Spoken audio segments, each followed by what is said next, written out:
اللہ اکبر اللہ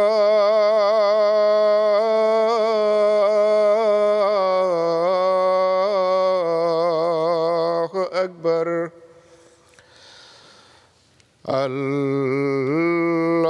اللہ اکبر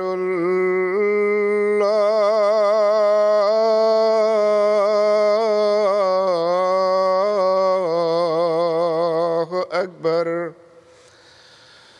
اشہد ان لا الہ الا اللہ اشہد ان لا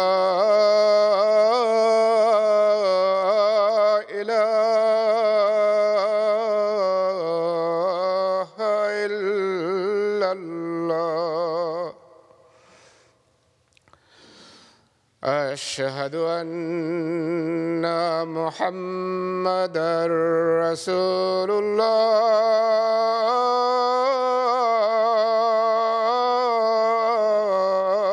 الله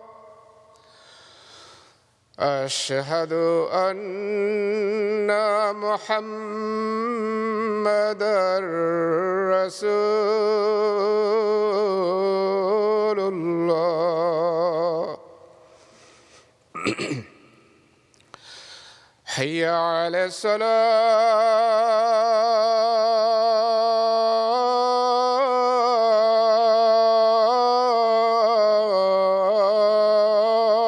الصلاة حي على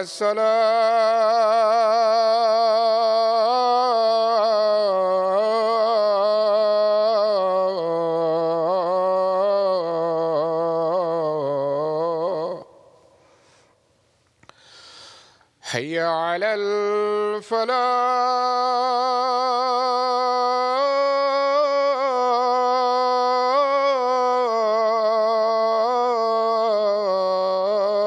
الفلاح حي على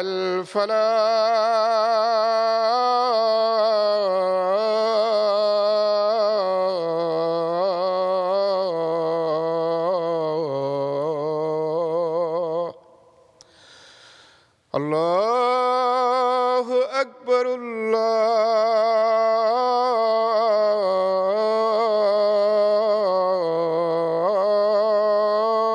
الله أكبر لا إله إلا الله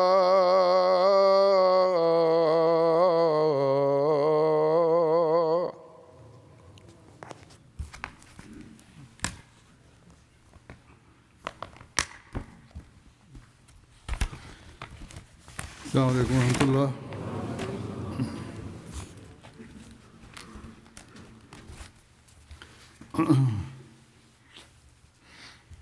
أشهد أن لا إله إلا الله وحده لا شريك له وأشهد أن محمدا عبده ورسوله أما بعد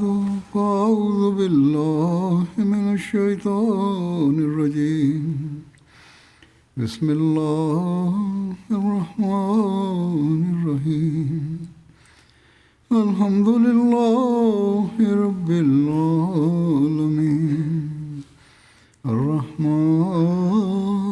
الرحيم مالك يوم الدين إياك نعبد وإياك نستعين اهدنا الصراط المستقيم صراط الذين أنعمت عليهم غير المغضوب عليهم ولا الضالين. تمام انبیاء دنیا میں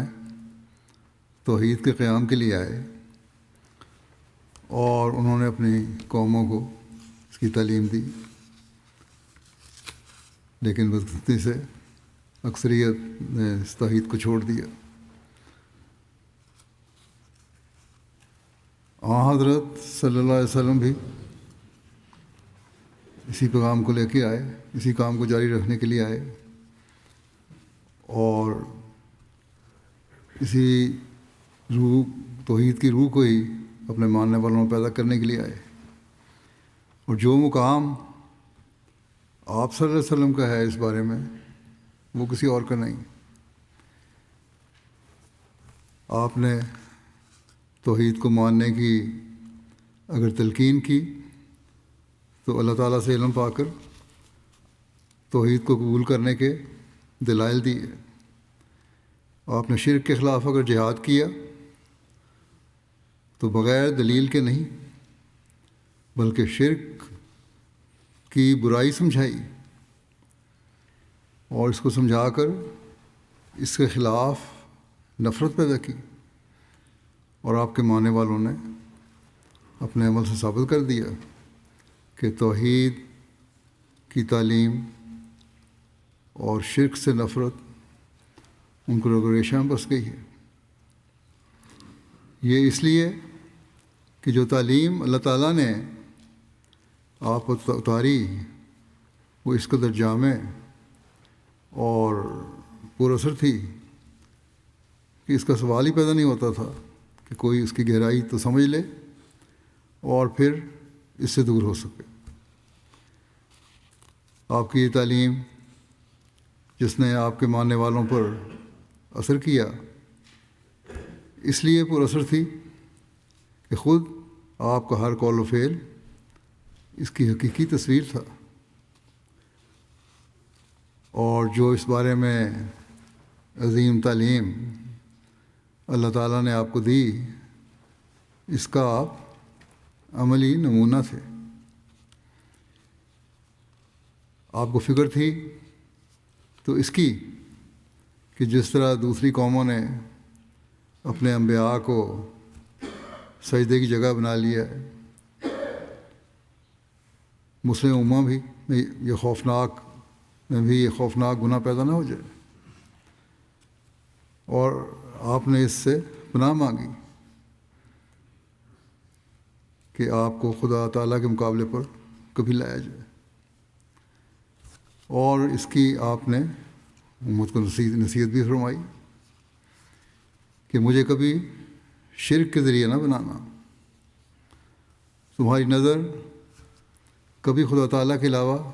کسی اور پر نہ پڑے۔ گزشتہ خطبات میں نے محبت الہی کا ذکر کیا یا عبادت کا ذکر کیا، اس میں بیان کردہ جو باتیں جو بیان کی تھیں، آپ صلی اللہ علیہ وسلم کے جس واقعہ کو بھی اس حوالے سے پیش کیا، وہ توحید کی طرف ہی رہنمائی کرتا تھا، یا اس میں آپ کے توحید کے قیام کے لیے ایک جوش نظر آتا تھا، ایک تڑپ نظر آتی تھی، اور یہ جہاں آپ کے توحید کے قیام کے لیے اعلیٰ ترین مقام کی عکاسی کرتا ہے، جو بچپن سے ہی اللہ تعالیٰ نے آپ کی بنائی، وہاں آپ پر اللہ تعالیٰ کی اتری ہوئی تعلیم جو کامل تعلیم ہے، اس سے بھی ہمیں اس کی گہرائی کا علم ہوتا ہے۔ قرآن کریم میں بار بار مختلف پہلوؤں سے ہمیں توحید کی تعلیم دی گئی ہے، جیسا کہ اللہ تعالیٰ سورہ انبیاء میں فرماتا ہے وَمَا أَرْسَلْنَا مِن قَبْلِكَ مِن رَسُولٍ إِلَّا نُوحِي إِلَيْهِ أَنَّهُ لَا إِلَٰهَ إِلَّا أَنَا فَاعْبُدُونِ، اور ہم نے تجھ سے پہلے کوئی رسول نہیں بھیجا مگر ہم اس کی طرف وحی کرتے تھے کہ یقیناً میرے سوا کوئی معبود نہیں، بس میری ہی عبادت کرو۔ اور پھر عبادت کے جو اسلوب آپ کو سکھائے اور جس طرح آپ نے توحید کے مقام کا حق ادا کرتے ہوئے عبادت کی، کسی دوسرے مذہب میں اس کا اشیر بھی نظر نہیں آتا۔ پھر اللہ تعالیٰ فرماتا ہے قرآن کریم میں قُلْ إِنِّي أُمِرْتُ أَنْ أَعْبُدَ اللَّهَ مُخْلِصًا لَهُ الدِّينَ، تو کہہ دے کہ مجھے تو حکم دیا گیا ہے کہ میں اللہ کی عبادت اسی کے لیے دین کو خالص کرتے ہوئے کروں۔ بس جب ایک حقیقی مسلمان بھی یہ پڑھے گا تو وہ بھی اعلان کرے گا کہ میں نے خالص ہو کر اللہ تعالیٰ کی عبادت کرنی ہے اور توحید خالص کے قیام کی کوشش کرنی ہے، اور اس اسوے پر چلنا ہے جو حضرت صلی اللہ علیہ وسلم نے اس اعلان کے ساتھ قائم فرمایا، جس کا قرآن شریف نے حکم دیا۔ اگر ہم خالص توحید کے قیام کے ساتھ اپنی عبادتوں کے معیار قائم کریں گے تو ایک انقلاب لانے والی بن سکتے ہیں، ورنہ تو باتیں ہیں، اور حقیقی معاہد بھی کلانے والے ہوں گے تبھی ہم۔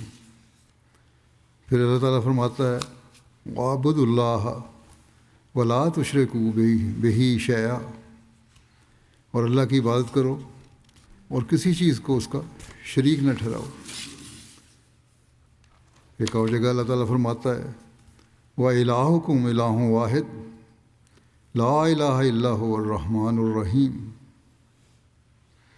اور تمہارا معبود ایک ہی معبود ہے، کوئی معبود نہیں مگر وہی رحمان اور رحیم۔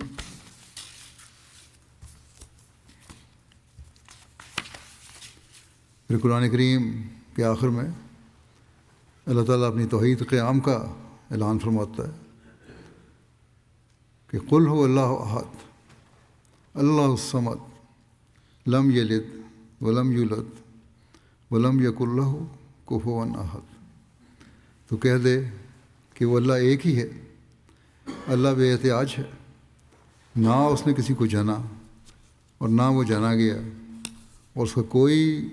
اس کا کبھی کوئی ہمسر نہیں ہوا۔ اللہ تعالیٰ نے یہاں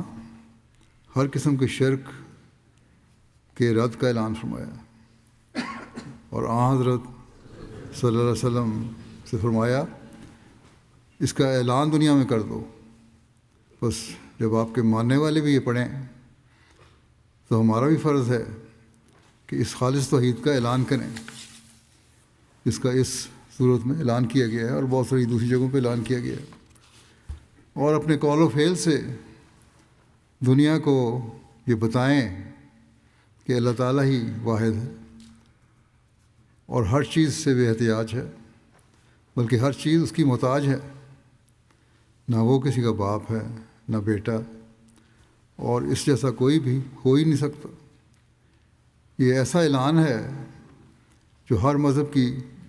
بگڑی ہوئی تعلیم کا رد کرتا ہے، اور یہی تعلیم ہے جس کے اعلان سے انسان کو اللہ تعالیٰ کا قرب مل سکتا ہے،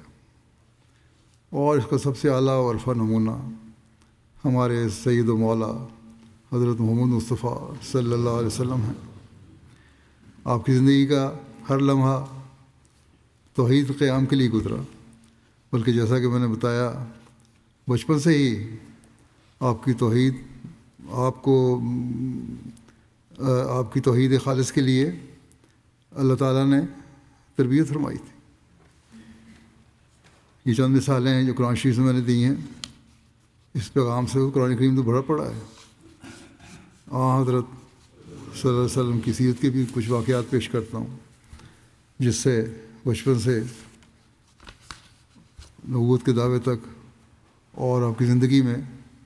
آپ کی توحید کے لیے تڑپ اور اس کی کوشش کا ذکر ملتا ہے۔ حضرت صلی اللہ علیہ وسلم کی فطرت ایسی پاکیزہ تھی کہ توحید سے محبت آپ کے رگ و ریشے میں بدید کی گئی تھی، اور آپ کی طبیعت نبوت کے مقام پر فائز ہونے سے پہلے ہی شرک اور بتوں کی پرستش سے متنفر تھی۔ چنانچہ ایک روایت میں آتا ہے، حضرت ایمن بیان کرتی تھیں کہ بوانا وہ بت تھا جس کی قریش بہت تعظیم کرتے تھے، اس کے پاس حاضری دے کر قربانیاں کرتے اور سال میں ایک دن وہاں اعتکاف کرتے تھے۔ ابو طالب بھی اپنی قوم کے ساتھ وہاں جاتے اور رسول اللہ صلی اللہ علیہ وسلم کو بھی ساتھ لے جانا چاہتے تھے، مگر آپ انکار کر دیتے۔ یہاں تک کہ ایک مرتبہ حضور کی پھوپھیاں اور ابو طالب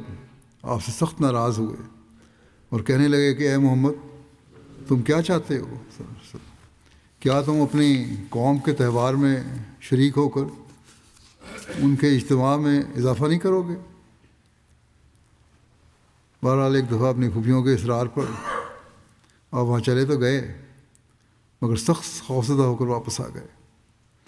اور کہا کہ میں نے وہاں ایک عجیب منظر دیکھا ہے۔ پھوپھیوں نے کہا کہ اتنے نیک انسان پر شیطان اثر نہیں کر سکتا۔ پوچھا آپ نے کیا دیکھا ہے؟ آپ صلی اللہ علیہ وسلم نے بتایا کہ جو ہی میں بت کے قریب جانے لگتا تو ایک سفید پوش شخص چلا کر کہتا تھا کہ اے محمد پیچھے رہو اور اس بت کو مت چھوؤ۔ اس کے بعد رسول اللہ صلی اللہ علیہ وسلم نے مشرکین کے کسی تہوار میں شرکت نہیں کی، اور اللہ تعالیٰ نے ہمیشہ آپ کو ایسے مشرکانہ رسوم سے محفوظ رکھا۔ دعوی نبوت سے پہلے کی بات ہے، بچپن میں اپنے چچا ابو طالب کے ساتھ سفر شام کے دوران عیسائی راہب بحیرہ سے ملاقات ہوئی تو حضرت صلی اللہ علیہ وسلم نے اس کے ایک سوال پر فرمایا تھا کہ مجھ سے لات اور عزا بتوں کے بارے میں مت پوچھو، خدا کی قسم ان سے بڑھ کر مجھے اور کسی چیز سے نفرت نہیں۔ جب نبی کریم صلی اللہ علیہ وسلم حضرت خدیجہ کا مال تجارت لے کر ملک شام گئے تو رسول اللہ صلی اللہ علیہ وسلم نے وہ سامان فروخت کیا اور اس کے بدلے دوسرا سامان خریدا۔ اسی دوران آپ صلی اللہ علیہ وسلم اور ایک آدمی کے درمیان کسی معاملے میں اختلاف ہو گیا۔ اس آدمی نے کہا لات اور عزا کی قسم کھاؤ، یعنی کہ تب میں تمہاری بات مانوں گا، یہ قسم کھاؤ، گواہی دو۔ تو رسول اللہ صلی اللہ علیہ وسلم نے فرمایا میں نے کبھی بھی ان بتوں کی قسم نہیں کھائی، میں ان کے پاس سے گزرتا بھی ہوں تو منہ پھیر لیتا ہوں، مجھے کہتے ہیں قسم کھاؤ، یہ کس طرح ہو سکتا ہے؟ اسی توحید کے حاصل کے لیے آپ غار حرا میں جاتے رہے، پہلے بھی اس کا ذکر ہو چکا ہے، اور خدا واحد کی عبادت اور توحید کی دل میں تڑپ ہوتی تھی آپ کی وہاں۔ اس کا نقشہ جگہ مطلب شیر احمد صاحب نے یوں کھینچا ہے کہ غار حرا مکہ کے پہاڑوں میں سے ایک مشہور پہاڑ حرا میں ہے، جو مکہ سے 3 میل کے فاصلے پر ہے۔ آج کل اس کو جبل نور کہتے ہیں۔ حضرت صلی اللہ علیہ وسلم کو بتوں سے نفرت تو تھی ہی، آپ صلی اللہ علیہ وسلم بتوں کو پوجنے والوں اور خدائے واحد و یگانہ سے دوری اختیار کرنے والوں پر بھی افسوس کرتے تھے، صرف خود نہیں بلکہ لوگوں پہ افسوس تھا کہ کیوں بتوں کو پوجتے ہیں، اور بعثت سے قبل آبادی سے دور اس غار میں عبادت کیا کرتے تھے۔ نبی کریم صلی اللہ علیہ وسلم جب 40 برس کے ہوئے تو ایک روز جبریل نمودار ہوئے اور نبی صلی اللہ علیہ وسلم پر سب سے پہلے وحی نازل ہوئی، جس کے ذریعے خدا تعالیٰ نے آپ کو مبعوث کیا۔ اس پہلی وحی کے ساتھ ہی حضرت صلی اللہ علیہ وسلم نے لوگوں کو توحید باری تعالیٰ کی طرف بلانا شروع کیا اور شرک کے خلاف تعلیم دینے لگے، مگر شروع میں آپ نے اپنے مشن کا کھلم کھلا اظہار نہیں فرمایا، بلکہ نہایت خاموشی کے ساتھ کارروائی شروع کی اور صرف اپنے ملنے والوں کے حلقے تک اپنی تعلیم کو محدود رکھا۔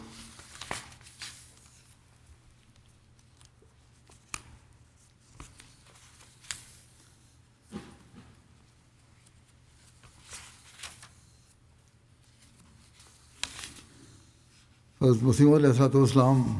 فرماتے ہیں کہ ہمارے نبی صلی اللہ علیہ وسلم اظہار سچائی کے لیے ایک مجدد اعظم تھے جو گم گشتہ سچائی کو دوبارہ دنیا میں لائے۔ اس فخر میں ہمارے نبی صلی اللہ علیہ وسلم کے ساتھ کوئی بھی شریک نہیں کہ آپ نے تمام دنیا کو ایک تاریکی میں پایا اور پھر آپ کے ظہور سے وہ تاریکی نور میں بدل گئی۔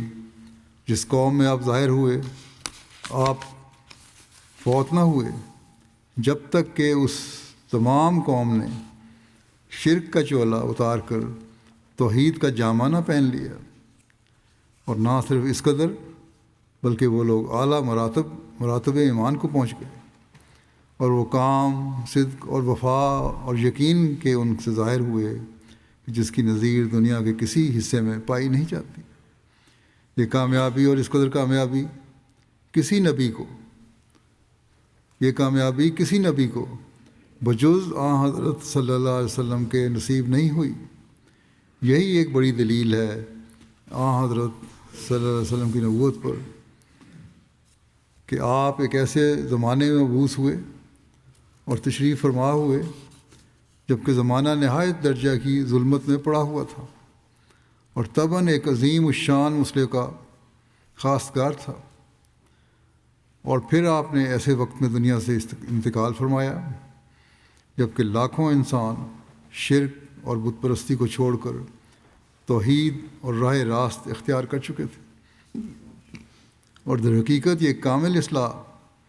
آپ ہی سے مخصوص تھی کہ آپ نے ایک قوم ویسی سیرت کو اور بہائم خصلت کو انسانی عادات سکھلائے، یا دوسرے لفظوں میں یوں کہیں کہ بہائم کو انسان بنایا، جانوروں کو انسان بنایا، اور پھر انسانوں سے تعلیم یافتہ انسان بنایا، اور پھر تعلیم یافتہ انسانوں سے باخدا انسان بنایا، اور روحانیت کی کیفیت انہیں پھونک دی اور سچے خدا کے ساتھ ان کا تعلق پیدا کر دیا۔ وہ خدا کی راہ میں بکریوں کی طرح ذبح کیے گئے اور چیونٹیوں کی طرح پیروں میں کچلے گئے، مگر ایمان کو ہاتھ سے نہ دیا، بلکہ ہر ایک مصیبت میں آگے قدم بڑھایا۔ بس بلا شبہ ہمارے نبی صلی اللہ علیہ وسلم روحانیت قائم کرنے کے لحاظ سے آدم ثانی تھے، بلکہ حقیقی آدم وہی تھے جن کے ذریعے اور طفیل سے تمام انسانی فضائل کمال کو پہنچے، اور تمام نیک قوتیں اپنے اپنے کام میں لگ گئیں، اور کوئی شاخ فطرت انسانی کی بے بار و بر نہ رہی، اور ختم نبوت آپ پر نہ صرف زمانے کے تاخر کی وجہ سے ہوا بلکہ اس وجہ سے بھی کہ تمام کمالات نبوت آپ پر ختم ہو گئے۔ پھر آپ ایک جگہ فرماتے ہیں، الہی تیرا ہزار ہزار شکر کہ تو نے ہم کو اپنی پہچان کا آپ راہ بتایا اور اپنی پاک کتابوں کو نازل کر کے فکر اور عقل کی غلطیوں اور خطاؤں سے بچایا، اور درود اور سلام حضرت سید الرسل محمد مصطفیٰ صلی اللہ علیہ وسلم اور ان کی آل و اصحاب پر کہ جس سے خدا نے ایک عالم گم گشتہ کو سیدھی راہ پر چلایا، وہ مربی اور نفع رسان کہ جو بھولی ہوئی خلقت کو پھر راہ راست پر لایا، وہ محسن اور صاحب احسان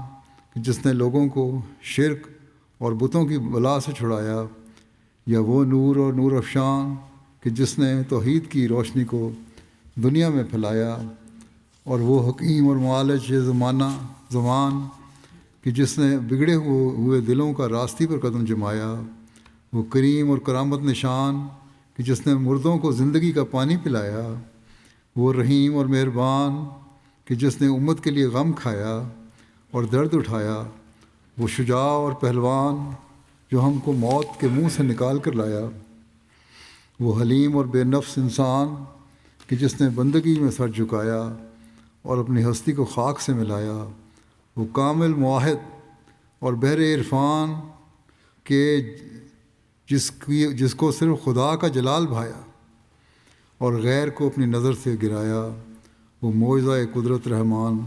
کہ جو امی ہو کر سب پر علوم حقانی میں غالب آیا اور ہر یک قوم کو غلطیوں اور خطاؤں کا ملزم ٹھہرایا۔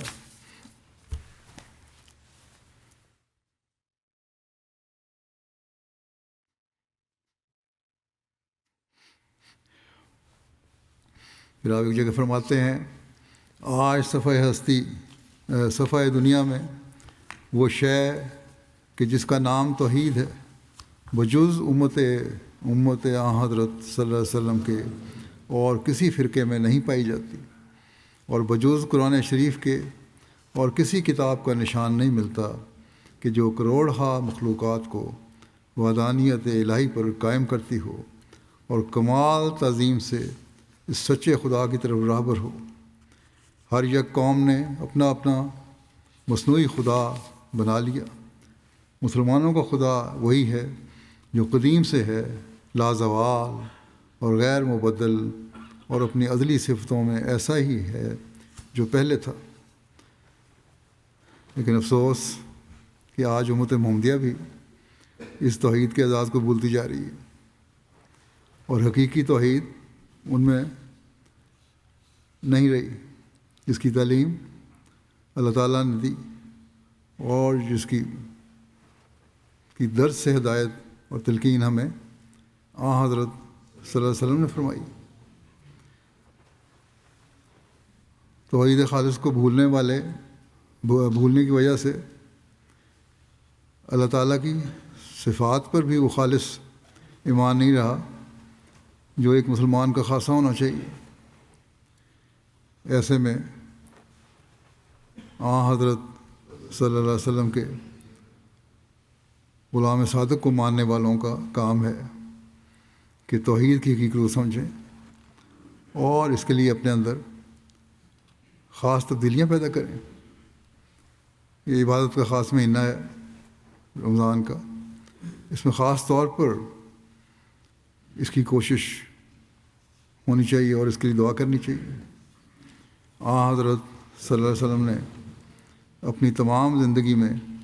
جس طرح توحید کے قیام کے لیے کوشش کی، اگر ہمیں آپ سے محبت کا دعویٰ ہے تو ہمیں اس کے لیے خاص کوشش کرنی پڑے گی۔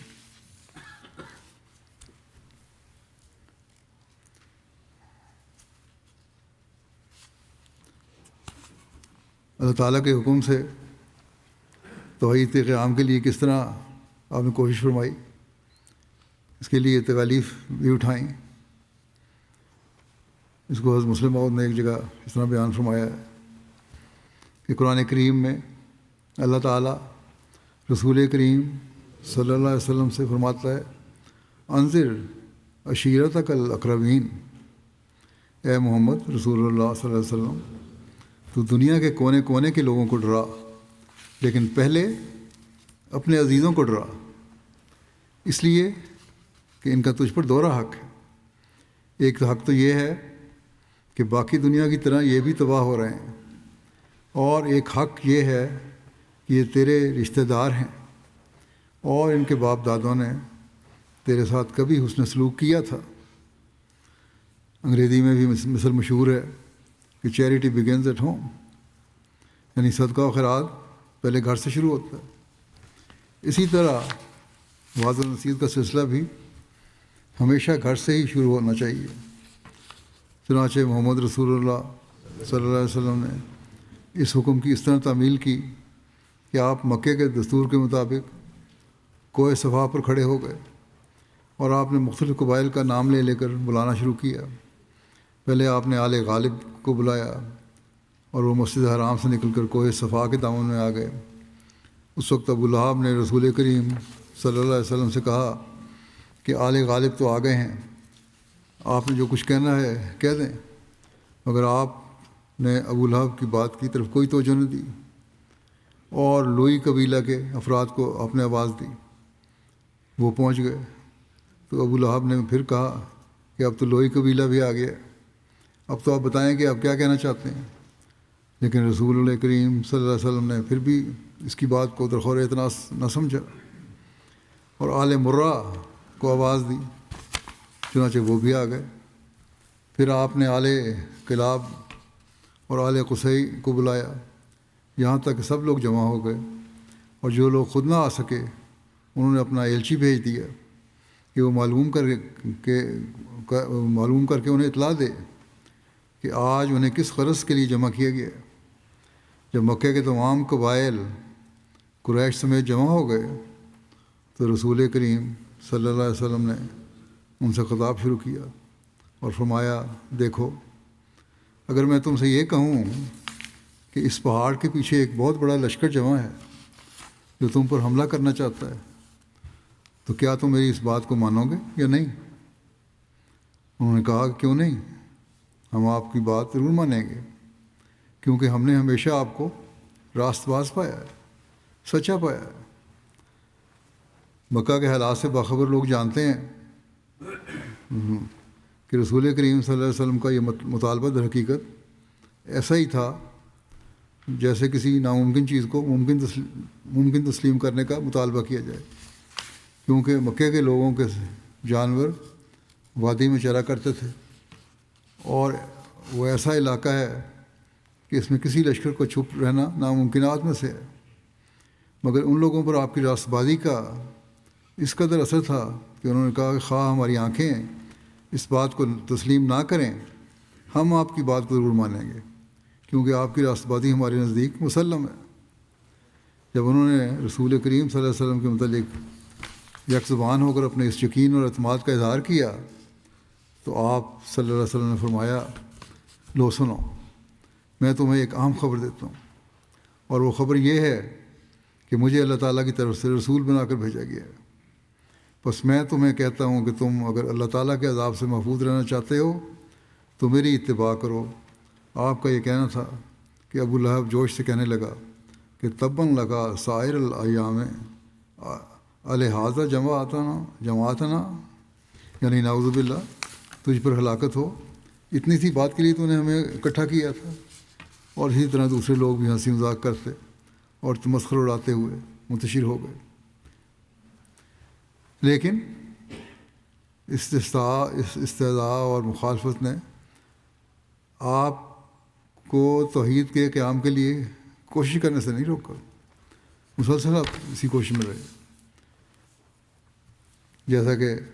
بیان کیا ہے میں نے، استضاء ہوا، پھر مخالفت بھی بڑھ گئی۔ آپ کی مخالفت کی تاریخ کو حضرت بشیر احمد صاحب نے تاریخی کتب کی روح سے اس طرح بیان کیا ہے کہ جتنا عظیم الشان مشن حضرت صلی اللہ علیہ وسلم لے کر آئے تھے اتنی شدید آپ کی مخالفت ہونی چاہیے تھی، کیونکہ آپ ایسے زمانے میں مبعوث ہوئے تھے کہ جب تاریکی کا خاص زور تھا اور ضروری تھا کہ نور کے آنے پر تاریکی کی فوجیں اپنی انتہائی طاقت کے ساتھ اس کا مقابلہ کریں۔ چنانچہ ایسا ہی ہوا کہ سارے گزشتہ انبیاء کی نسبت آپ کی مخالفت سب سے زیادہ ہوئی۔ اس مخالفت کے ظاہری اسباب میں سے ایک یہ بھی تھا کہ قریش ایک پرلے درجے کی بت پرست قوم تھی، اور بتوں کی عزت و محبت ان کے دلوں میں اس قدر جمی ہوئی تھی کہ ان کے خلاف ایک لفظ بھی سننا انہیں گوارا نہیں تھا۔ خانہ کعبہ میں جو محض اللہ تعالیٰ کی عبادت کے واسطے بنایا گیا تھا، اس میں بھی ان ظالموں نے سینکڑوں بت جمع کر رکھے تھے اور اپنی تمام ضروریات کے لیے انہی بتوں کا منہ تکتے تھے۔ اب اسلام آیا تو اس کا بنیادی اصول ہی توحید باری تعالیٰ تھا، اور صاف حکم تھا کہ کسی انسان یا درخت یا پتھر یا ستارے وغیرہ کے سامنے سر مت جھکاؤ۔ واسجدوا للہ الذی خلقہن واسجدوا للہ الذی خلقہن، صرف اسی بات کے سامنے، اسی ذات کے سامنے جھکو جس نے ان چیزوں کو پیدا کیا۔ پھر یہی نہیں بلکہ قریش کے بتوں کو ان کے خیال میں حد تک آمیز لفظوں میں یاد کیا جاتا تھا اور ان کو جہنم کا ایندھن قرار دیا جاتا تھا۔ ان باتوں نے قریش کے تن بدن میں آگ لگا دی تھی اور وہ ایک جان ہو کر اسلام کو مٹانے کے واسطے اٹھ کھڑے ہوئے تھے۔ اور بھی بہت وجوہات تھیں، لیکن بہرحال یہ بڑی وجہ تھی۔ حضرت اقدس مسیح موعود علیہ السلام فرماتے ہیں، ایک نبی یا رسول خدا کی طرف سے مبعوث ہوتا ہے اور اس کا فرقہ لوگوں کو ایک گروہ ہونہار اور راست باز اور باہمت اور ترقی کرنے والا دکھائی دیتا ہے، تو اس کی نسبت موجودہ قوموں اور فرقوں کے دلوں میں ضرور ایک قسم کا بغض اور حسد پیدا ہو جایا کرتا ہے۔ بالخصوص ہر ایک مذہب کے علماء اور گدی نشین تو بہت ہی بغض ظاہر کرتے ہیں، کیونکہ اس مرد خدا کے ظہور سے ان کی آمدنیوں اور وجاہتوں میں فرق آتا ہے۔ ان کے شاگرد اور مرید ان کے دام سے باہر نکلنا شروع کرتے ہیں، کیونکہ تمام ایمانی اور اخلاقی اور علمی خوبیاں اس شخص میں پاتے ہیں جو خدا کی طرف سے پیدا ہوتا ہے۔ مرید ان کو چھوڑ کے اپنے پیروں کو مرد خدا کی طرف آتے ہیں جس نے ایک فطرت ہوتے ہیں، سعید فطرت ہوتے ہیں۔ لہذا اہل عقل اور تمیز سمجھنے لگتے ہیں کہ جو عزت بخیال علمی شرف اور تقوی اور پرہیزگاری کے ان عالموں کو دی گئی تھی، اب وہ اس کے مستحق نہیں رہے، اور جو معزز خطاب ان کو دیے گئے تھے جیسے نجم الامہ اور شمس الامہ اور شیخ المشائخ وغیرہ، اب وہ ان کے لیے موزوں نہیں رہے۔ سو ان وجوہ سے اہل عقل ان سے منہ پھیر لیتے ہیں، کیونکہ وہ اپنے ایمانوں کو ضائع کرنا نہیں چاہتے۔ جو ماننے والے ہیں، صحیح فطرت ہے، ان کا یہ فعل ہوتا ہے۔ ناچار ان نقصانوں کی وجہ سے علماء اور مشائخ کا فرقہ ہمیشہ نبیوں اور رسولوں سے حسد کرتا چلا آیا ہے۔ وجہ یہ ہے کہ خدا کے نبیوں اور ماموروں کے وقت ان لوگوں کی سخت پردہ ہوتی ہے، کیونکہ دراصل وہ ناقص ہوتے ہیں اور بہت ہی کم حصہ نور سے رکھتے ہیں، اور ان کی دشمنی خدا کے نبیوں اور راست بازوں سے محض نفسانی ہوتی ہے، اور سراسر نفس کے تابع ہو کر ضرر رسانی کے منصوبے سوچتے ہیں، بلکہ بسا اوقات وہ اپنے دلوں میں محسوس بھی کرتے ہیں کہ وہ خدا کے ایک پاک دل بندے کو ناحق ایذا پہنچا کر خدا کے غضب کے نیچے آ گئے ہیں، اور ان کے اعمال بھی جو مخالف کارستانیوں کے لیے ہر وقت ان سے سرزد ہوتے رہتے ہیں، ان کے دل کی قصوروار حالت کو ان پر ظاہر کرتے رہتے ہیں، مگر پھر بھی حسد کی آگ کا تیز انجن عداوت کے گڑھوں کی طرف ان کو کھینچے لیے جاتے۔ یہی اسباب تھے جنہوں نے حضرت صلی اللہ علیہ وسلم کے وقت میں مشرکوں اور یہودیوں اور عیسائیوں کے عالموں کو نہ محض حق کے قبول کرنے سے محروم رکھا، بلکہ سخت عداوت پر آمادہ کر دیا۔ لہذا وہ اس فکر میں لگ گئے کہ کسی طرح اسلام کو صفحہ دنیا سے مٹا دیں، اور چونکہ مسلمان اسلام کے ابتدائی زمانے میں تھوڑے تھے، اس لیے ان کے مخالفوں نے بباعث اس تکبر کے جو فطرتاً ایسے فرقوں کے دل اور دماغ میں جاگزین ہوتا ہے، جو اپنے تئیں دولت میں، مال میں، کثرت جماعت میں، عزت میں، مرتبت میں دوسرے فرقے سے برتر خیال کرتے ہیں، اس وقت کے مسلمانوں یعنی صحابہ سے سخت دشمنی کا برتاؤ کیا، اور وہ نہیں چاہتے تھے کہ یہ آسمانی پودا زمین پر قائم ہو، بلکہ وہ ان راست بازوں کے ہلاک کرنے کے لیے اپنے ناخنوں تک زور لگا رہے تھے، اور کوئی دقیقہ آزار رسانی کا اٹھا نہیں رکھا تھا، اور ان کو خوف یہ تھا کہ ایسا نہ ہو کہ اس مذہب کے پیر جم جائیں اور پھر اس کی ترقی ہمارے مذہب اور قوم کی بربادی کا موجب ہو جائے۔ اسی خوف سے جو ان کے دلوں میں ایک رعبناک صورت میں بیٹھ گیا تھا، نہایت جابرانہ اور ظالمانہ کارروائیاں ان سے ظہور میں آئیں اور انہوں نے دردناک طریقوں سے اکثر مسلمانوں کو ہلاک کیا، اور ایک زمانہ دراز تک جو 13 برس کی مدت تھی ان کی طرف سے یہی کارروائی رہی، اور نہایت بے رحمی کی طرف سے خدا کے وفادار بندے اور نوع انسان کے فخر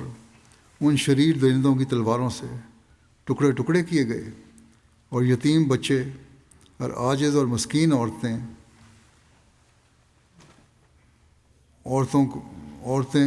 کوچوں اور گلیوں میں ذبح کیے گئے۔ اس پر بھی خدا تعالیٰ کی طرف سے قطعی طور پر یہ تاکید تھی کہ شر کا ہرگز مقابلہ نہ کرو۔ چنانچہ ان برگزیدہ راست بازوں نے ایسا ہی کیا، ان کے خونوں سے کوچے سرخ ہو گئے، پر انہوں نے دم نہ مارا، اور وہ قربانیوں کی طرح ذبح کیے گئے، پر انہوں نے آہ نہ کی۔ کفار مکہ نے آپ کو توحید کا پیغام پھیلانا چھوڑنے کے لیے ڈرایا بھی اور لالچ بھی دیا، لیکن آپ کا یہی جواب تھا کہ یہی تو میری زندگی کا مقصد ہے کہ توحید کو دنیا میں قائم کروں، اس لیے اللہ تعالیٰ نے مجھے بھیجا ہے۔ اس بارے میں حضرت مسلم موعود نے ایک جگہ لکھا کہ جب مخالفت تیز ہو گئی اور ادھر سے رسول کریم صلی اللہ علیہ وسلم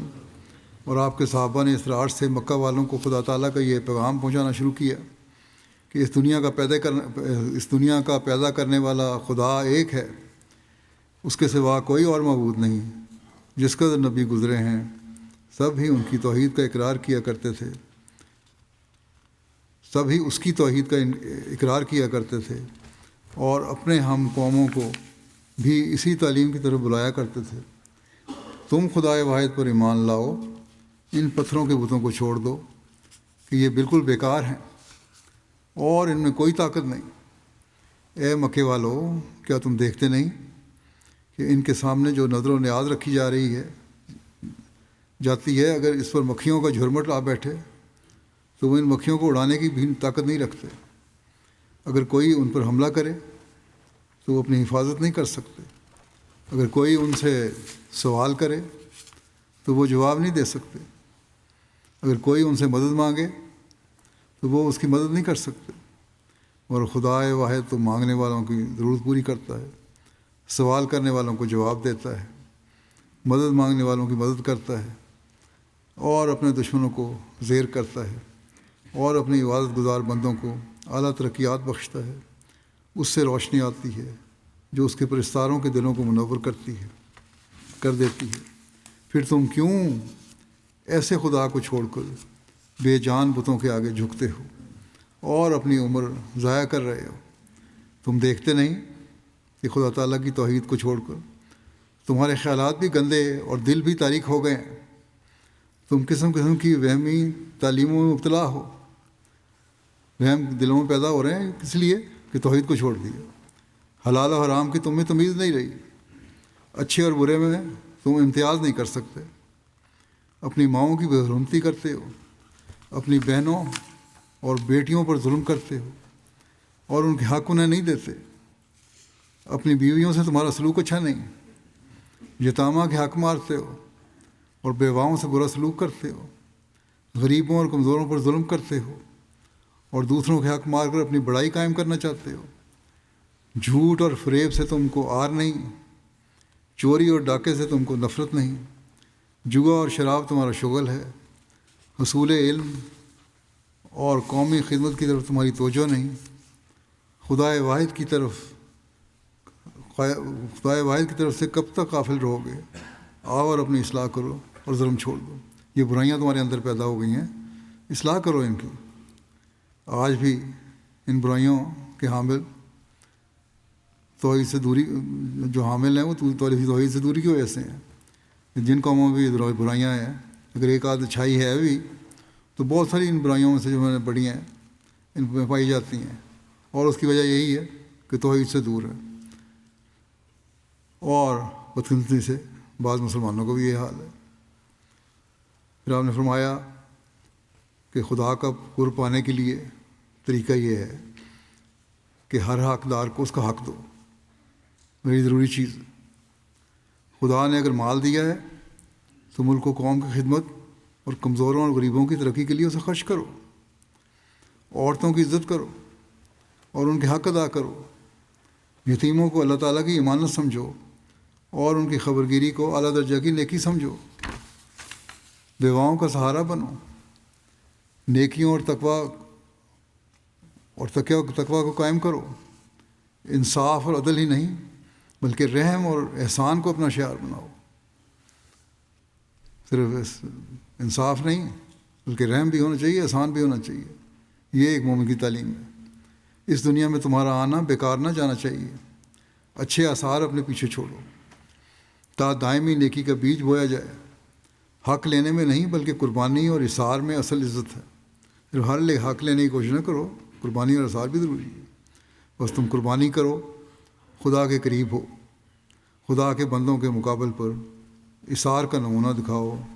تا خدا کے ہاں تمہارا حق قائم ہو۔ یہ وہ نشانیاں ہیں جو حقیقی توحید پر قائم ہونے والے کے لیے ہیں۔ بے شک ہم کمزور ہیں، مگر ہماری کمزوری کو نہ دیکھو، یہ بھی آپ نے اعلان فرمایا۔ آسمان پر سچائی کی حکومت کا فیصلہ ہو چکا ہے۔ اب محمد رسول اللہ صلی اللہ علیہ وسلم کے ذریعے سے عدل کا ترازو رکھا جائے گا اور انصاف اور رحم کی حکومت قائم کی جائے گی جس میں کسی پر ظلم نہ ہوگا۔ مذہب کے معاملہ میں دخل اندازی نہ کی جائے گی۔ عورتوں اور غلاموں پر جو ظلم ہوتے رہے ہیں وہ مٹا دیے جائیں گے، اور شیطان کی حکومت کی جگہ خدا واحد کی حکومت قائم کر دی جائے گی۔ جب یہ تعلیمیں بار بار مکے والوں کو سنائی جانے لگیں اور شریف و طبع لوگوں کی رغبت اسلام کی طرف بڑھنے لگی، تو ایک دن مکے کے سردار جمع ہو کر آپ کے چچا ابو طالب کے پاس آئے اور ان سے کہا کہ آپ ہمارے رئیس ہیں اور آپ کی خاطر ہم نے آپ کے بھتیجے محمد صلی اللہ علیہ وسلم کو کچھ نہیں کہا۔ اب وقت آ گیا ہے کہ آپ کے ساتھ ہم آخری فیصلہ کریں، یا تو آپ اسے سمجھائیں اور اس سے پوچھیں کہ آخر وہ ہم سے کیا چاہتا ہے، اور اگر اس کی خواہش عزت حاصل کرنے کی ہے تو ہم اسے اپنا سردار بنانے کے لیے تیار ہیں۔ اگر وہ دولت کا خواہش مند ہے تو ہم میں سے ہر شخص اپنے مال کا کچھ حصہ اس کو دینے کے لیے تیار ہے۔ اگر اسے شادی کی خواہش ہے تو مکے کی ہر لڑکی جو اسے پسند ہو اس کا نام لے، ہم اس سے اس کا بیاہ کرانے کے لیے تیار ہیں۔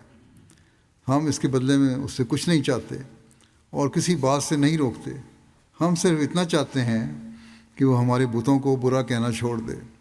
وہ بے شک کہے خدا ایک ہے، مگر یہ نہ کہے کہ ہمارے بت برے ہیں۔ اگر وہ اتنی بات مان لے تو ہماری اس سے صلح ہو جائے گی۔ آپ اسے سمجھائیں اور ہماری تجویز کو قبول کرنے پر آمادہ کریں، ورنہ پھر دو باتوں میں سے ایک ہوگی، یا آپ کو اپنا بھتیجا چھوڑنا پڑے گا، یا آپ کی قوم آپ کی ریاست سے انکار کر کے آپ کو چھوڑ دے گی۔ ابو طالب کے لیے یہ بات نہایت شاق تھی۔ عربوں کے پاس روپیہ پیسہ تو تھوڑا ہی ہوتا تھا، ان کی ساری خوشی ان کی ریاست میں ہوتی تھی۔ رؤساء قوم کے لیے زندہ رہتے تھے اور قوم رؤساء کے لیے زندہ رہتی تھی۔ یہ بات سن کر ابو طالب بے تاب ہو گئے۔ محمد رسول اللہ صلی اللہ علیہ وسلم کو بلوایا اور کہا کہ اے میرے بھتیجے، میری قوم میرے پاس آئی ہے اور اس نے مجھے یہ پیغام دیا ہے، اور ساتھ ہی انہوں نے مجھے یہ بھی کہہ دیا ہے کہ اگر تمہارا بھتیجا ان باتوں میں سے کسی ایک بات پر بھی راضی نہ ہو تو ہماری طرف سے ہر ایک قسم کی پیشکش ہو چکی ہے، بتا دیا ہم نے، تو ہم کافی دینے کو تیار ہیں۔ اگر وہ اس پر بھی اپنے طریقے سے باز نہیں آتا تو آپ کا کام ہے کہ اسے چھوڑ دیں، اور اگر آپ اسے چھوڑنے کے لیے تیار نہ ہوں تو پھر ہم لوگ آپ کی ریاست سے انکار کر کے آپ کو چھوڑ دیں گے۔ جب ابو طالب نے یہ بات کی تو ان کی آنکھوں میں آنسو آ گئے، ابو طالب کی آنکھوں میں، ان کے آنسوؤں کو دیکھ کر رسول کریم صلی اللہ علیہ وسلم کی آنکھوں میں بھی آنسو آ گئے، اور آپ نے فرمایا اے میرے چچا، میں یہ نہیں کہتا کہ آپ اپنی قوم کو چھوڑ دیں اور میرا ساتھ دیں، آپ بے شک میرا ساتھ چھوڑ دیں اور اپنی قوم کے ساتھ مل جائیں، لیکن مجھے خدائے واحد لا شریک کی قسم ہے کہ اگر سورج کو میرے دائیں اور چاند کو میرے بائیں لا کر کھڑا کر دیں تب بھی میں خدا تعالیٰ کی توحید کا واعظ کرنے سے باز نہیں رہ سکتا۔ میں اپنے کام میں لگا رہوں گا جب تک خدا مجھے موت دے دے۔ آپ اپنی مصلحت کے خود کو خود سوچ لیں۔ یہ ایمان سے پر اور یہ اخلاص سے بھرا ہوا جواب ابو طالب کی آنکھیں کھولنے کے لیے کافی تھا۔ انہوں نے سمجھ لیا کہ گو مجھے ایمان لانے کی توفیق نہیں ملی، لیکن اس ایمان کا نظارہ دیکھنے کی توفیق ملنا ہی سب دولتوں سے بڑی دولت ہے۔ اور آپ نے کہا اے میرے بھتیجے، جا اور اپنا فرض ادا کرتا رہے۔ قوم اگر مجھے چھوڑنا چاہتی ہے تو بے شک چھوڑ دے، میں تجھے نہیں چھوڑوں گا۔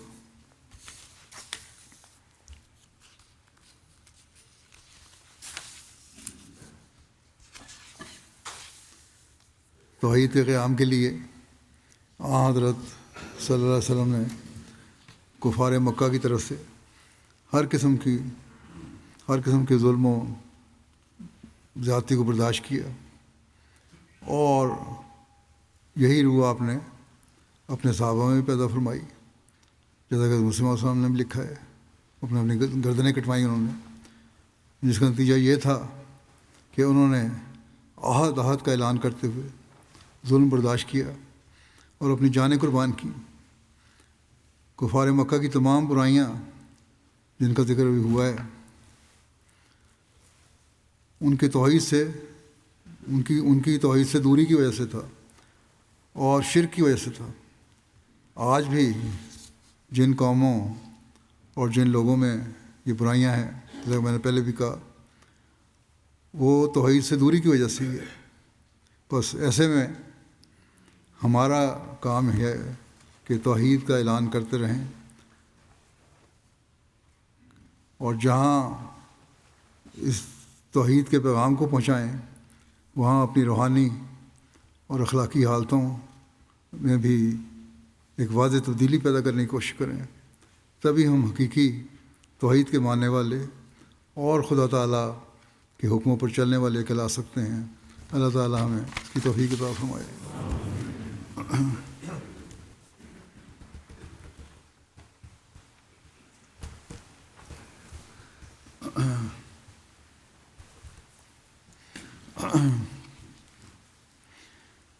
الحمد للہ نحمده ونستعینه ونستغفره ونؤمن به ونتوکل علیہ ونعوذ باللہ من شرور انفسنا ومن سیئات اعمالنا من يهده الله فلا مضل له ومن يضلل فلا هادي له ونشهد أن لا إله إلا الله ونشهد أن محمدا عبده ورسوله عباد الله رحمكم الله إن الله يأمر بالعدل والإحسان وإيتاء ذي القربى وينهى عن الفحشاء والمنكر والبغي يعظكم لعلكم تذكرون اذكروا الله يذكركم وادعوه يستجب لكم ولذكر الله أكبر